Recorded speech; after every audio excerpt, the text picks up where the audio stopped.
హాయర్స్ welcome to our channel. ప్రస్తుతం మనతో పాటు దాము బాలాజీ గారు సీనియర్ జర్నలిస్ట్ ఉన్నారు. వారితో ఒకసారి మాట్లాడదాం. సార్ నమస్కారం సార్. నమస్తే. సార్ కూటమిలో ఒక చిన్న చిచ్చు సార్. అదేంటంటే వాళ్ళకే గొడవలు జరుగుతున్నాయి. వైసీపీలో నుంచి చాలామంది నేతలు కూటమిలో ఉన్న బీజేపీలోకి, జనసేనలోకి, తెలుగుదేశంలోకి జాయిన్ అవ్వడం చూస్తున్నాం. అయితే ఇతన్ని కాదు, ఇతన్ని ఎందుకు చేర్చుకుంటున్నారని తెలుగుదేశం వాళ్ళు జనసేన వాళ్ళపైన, జనసేన వాళ్ళు టీడీపీ వాళ్ళపైన, అలా బీజేపీ వాళ్ళపైన వాళ్ళ మధ్యన ఒక అండర్‌స్టాండింగ్ లేకుండా గొడవలు జరుగుతున్నాయి. మరి ఇది ఎటువంటి పరిణామాలకు దారితీసే అవకాశం ఉంది సార్? కూటమిలో అంటే పెద్ద చిచ్చు అని చెప్పలేం గానీ, అసంతృప్తులైతే బయలుదేరుతున్నాయి. దీనికి ప్రధాన కారణం వైసీపీ. వైసీపీని బలహీనపరచాలని కూటమికైతే లక్ష్యం ఉంది. ముగ్గురికి కూడా 3 పార్టీలకు కూడా వైసీపీని వీక్ చేయాలి. ఆ ప్లేస్‌లోకి తాము రావాలని ఇటు బీజేపీ, జనసేన ఈ 2 చూస్తున్నాయి. తెలుగుదేశానికి కూడా జగన్‌ని బలహీనపరిచేస్తే నెక్స్ట్ తిరుగుండదు. నెక్స్ట్ 5 ఏళ్ళు కూడా మనమే అధికారంలో ఉండొచ్చు. ఎందుకంటే జగన్‌కి ఆల్రెడీ 40% ఓటు షేర్ ఉంది. ఈ 5 ఏళ్లలో యాంటీ ఇన్కంబెన్సీ అనేది కూటమికి వచ్చే అవకాశం ఉంది. ఎందుకంటే అక్కడ ఎక్కువగా అలివి కాని నెరవేర్చలేని హామీలు ఇచ్చేశారు. ఆ నెరవేర్చడానికి కావాల్సిన సంవత్సరానికి 1,20,00,000, 1,30,00,000 కోట్ల డబ్బులు అనేవి లేవు. ఆల్రెడీ ఇప్పుడు 7 నెలల్లో 1,00,000 కోట్ల పైన అప్పులైనాయి. కానీ ఈ 6 హామీల్లో ప్రధాన హామీలు ఏవి కూడా నెరవేరలేదు. ఇప్పటివరకు అమల్లోకి రాలేదు. సో ఈ రకంగా జనాల్లో అసంతృప్తి పెరిగిపోయే అవకాశం ఉంది. దీనివల్ల ఓటు కొద్దిగా అటు షిఫ్ట్ అయితే జగన్ కానీ స్ట్రాంగ్గా ఉంటే ఆ ఓటు అనేది తనకి ట్రాన్స్ఫర్మ్ అయితే వీళ్ళకి ఇబ్బంది. అందుకని అక్కడ పార్టీని బలహీనపరిచేస్తే జగన్కి ఎవరు కూడా ఒకవేళ జనంలో అసంతృప్తి ఉన్నా అది ఓటు రూపంలో మారాలంటే గ్రౌండ్ లెవెల్లో పార్టీ స్ట్రాంగ్గా ఉండాలి. పార్టీ స్ట్రాంగ్గా లేకపోతే ఏం జరుగుతుందో మనం హర్యానా ఎన్నికల్లో, మహారాష్ట్ర ఎన్నికల్లో రీసెంట్గానే చూసాం. కాంగ్రెస్ పార్టీ స్ట్రాంగ్గా లేకపోవడం వల్లనే అసంతృప్తి ఉన్నా కూడా ఇప్పుడు హర్యానాలో 10 ఏళ్ళు బీజేపీ కూటమి అధికారంలో ఉండింది. విపరీతమైన యాంటీ ఇన్కంబెన్సీ ఉండి కూడా వాళ్ళు మళ్ళీ రాగలిగారు థర్డ్ టైం. అంటే కారణం ఏంటంటే ప్రతిపక్షాల్లో ఐక్యత లేకపోవడం కావచ్చు, బలమైన నాయకుల్ని ముందు తీసుకురావడం లోపం కావచ్చు, ఇలాగ రకరకాల లోపాలు జరిగాయి. సో అందువల్ల యాంటీ ఇన్కంబెన్సీ ఉంటే సరిపోదు, ప్రజల్లో వ్యతిరేకత ఉంటే సరిపోదు. దాన్ని ఓటు రూపంలో కన్వర్ట్ చేసుకొని దాన్ని నుంచి గెయిన్ పొందాలంటే పార్టీ స్ట్రాటజీలు బాగుండాలి, పార్టీ నిర్మాణం స్ట్రాంగ్గా ఉండాలి. అక్కడ జగన్ని కానీ మనం దెబ్బతీయాలి, జగన్ పార్టీని నిర్వీర్యం చేయాలి, జగన్ని మోరల్గా ప్రజల్లో డిమోరలైజ్ చేసేయాలి.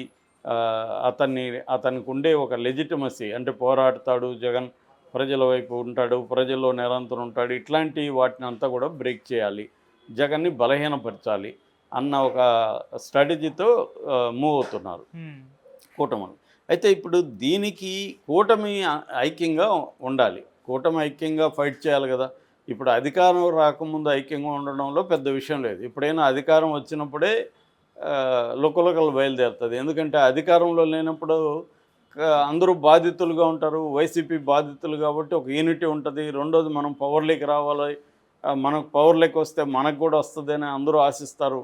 కానీ ఒకసారి అధికారంలోకి వచ్చినాక నిన్ననే చంద్రబాబు చెప్తున్నాడు, నేను అందరికి ఇవ్వాలని ఉంటుంది కానీ నేను అందరికి ఇవ్వలేను కదా. అది వాస్తవం. అందరికీ పదవులు ఇవ్వలేనప్పుడు అసంతృప్తి ఉంటుంది. ఇప్పుడేమో కొత్తగా వైసీపీని వీక్ చేయాలి కాబట్టి వైసీపీ నుంచి కొంతమందిని పార్టీలకు చేర్చుకుంటేమో వాళ్ళు ఊరికే రారుగా, వాళ్ళకేవో హామీలు ఇవ్వాలి కదా, నీకు పదవి ఇస్తాను, నీకు కాంట్రాక్ట్లు ఇస్తాను, ఇంకోటి ఇస్తానని. సో వాళ్ళకి ఇస్తే మరి మేము 5 ఏళ్ళు ఆల్రెడీ ఇక్కడ నానా బాధలు పడ్డాము, దెబ్బలు తిన్నాము, జైలుకి వెళ్ళాము, పోరాడాము, కార్యకర్తలు కావచ్చు, చిన్న స్థాయి నాయకులు కావచ్చు, మాకేంటనేది వీళ్ళకు ఉంటుంది.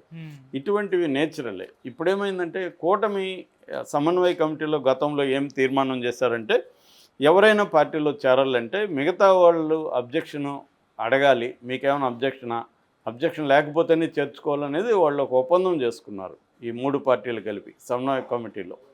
సో ఇప్పుడు బీజేపీలో ఎవరైనా చేరాలనుకో తెలుగుదేశం, జనసేనకి అబ్జెక్షన్ ఉండకూడదు. అట్లాగే తెలుగుదేశంలో చేరాలనుకో జనసేనకి, బీజేపీకి అబ్జెక్షన్ ఉండకూడదు. జనసేనలో చేరాలనుకుంటే తెలుగుదేశానికి, బీజేపీకి అబ్జెక్షన్ ఉండకూడదు. ఇది వాళ్ళ ఒప్పందం. కానీ అలా జరగట్లేదు ప్రాక్టీస్లో. ఇప్పుడు ఫర్ ఎగ్జాంపుల్ మనకి బాలినేని శ్రీనివాసరెడ్డి నెల్లూరు ప్రకాశం జిల్లా, అక్కడి నుంచి జనసేనలో చేరాడు ఆయన. అక్కడ తెలుగుదేశంలో తీవ్ర వ్యతిరేకత ఉంది.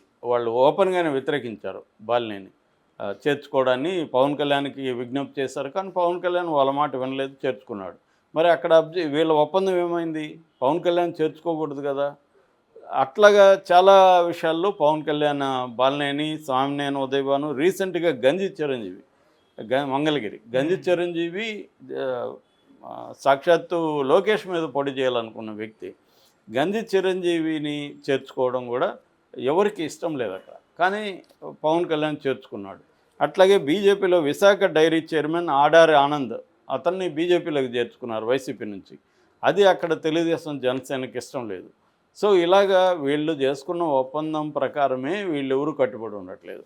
కాకపోతే అవతల వైపు నుంచి ఆలోచించినప్పుడు పవన్ కళ్యాణ్కి పార్టీ ముందు నుంచి కూడా Pawan Kalyan party structure weak. ఆయన తప్ప ఒక గణనీయమైన నాయకులు వేళ్ల మీద కూడా లెక్కించలేనంత తక్కువ మంది ఉన్నారు. ఓకే. సో పార్టీ పటిష్టంగా లేకపోతే రేపు ఆయన ఆయన గోల్ ఏంటి? ఆయన సీఎం కావాలనేది పవన్ కళ్యాణ్ గోల్. ఎవరినో సీఎం చేయడానికి ఆయన లేడు కదా.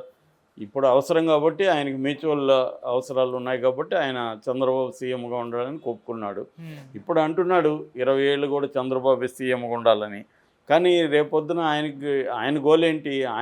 చంద్రబాబు సీఎంగా జీవితాంతం ఉండాలని అంటున్నాడు అంటేనే అక్కడే ఫిట్టింగ్ ఉంది. అంటే లోకేష్ అవ్వకూడదని. ఎందుకంటే చంద్రబాబు ఆయన గోల్ ఏంటి? చంద్రబాబుది లోకేష్ని సీఎంగా చేసి తాను ఉన్నప్పుడే సెటిల్ చేయాలనేది చంద్రబాబుకు ఉండే గోలు. మరి ఈ ఇద్దరి గోల్స్ మధ్య ఒక కాన్ఫ్లిక్ట్ అయితే వస్తుంది ఖచ్చితంగా. సో పవన్ కళ్యాణ్ ఏం ఆలోచిస్తాడు? మనం ఇండిపెండెంట్గా ఎదగాలి, జగన్ని దెబ్బతీయాలి, జగన్ ప్లేస్లోకి మనం రావాలి. అందుకని పవన్ కళ్యాణ్ 2 కర్తవ్యాలు ఉన్నాయి. ఒకటి, పార్టీని పటిష్టంగా చేయాలి. అధికారంలో ఉన్నప్పుడు పార్టీని పటిష్టం చేసుకోవడం ఈజీ అవుతుంది అధికారంలో లేనప్పటికంటే. ఎందుకంటే నీకు అధికారం ఉంది కాబట్టి ఎవరైనా కూడా పార్టీలో చేరడానికి ఉత్సాహం చూపిస్తారు. బలమైన స్థానిక నాయకులు పార్టీలో ఉండడం అవసరం. ఆయా ఏరియాల్లో వాళ్ళ ఇండివిజువల్ బలం ఉంటుంది, అది ఉపయోగపడుతుంది పార్టీకి. సో అందుకని పవన్ కళ్యాణ్ ఎక్కువగా చాలామంది ఏంటంటే తెలుగుదేశంలోకి, వైసీపీ నుంచి తెలుగుదేశంలోకి వెళ్ళడం వైసీపీ వాళ్ళకి కూడా ఇబ్బంది. ఎందుకంటే వాళ్ళు ఎక్కువగా తెలుగుదేశం వాళ్ళ మీదనే దౌర్జన్యాలు చేయడం, దోపిడీలు చేయడం, వాళ్ళ ఆస్తులు ఇబ్బంది గురి చేయడం, దోపిడీలు చేయడం ఇవన్నీ చేశారు. ఇప్పుడు వాళ్ళు వెళ్ళి తెలుగుదేశం చేరాలంటే లోకల్గా తెలుగుదేశం క్యాడర్ తీవ్రంగా వ్యతిరేకిస్తారు.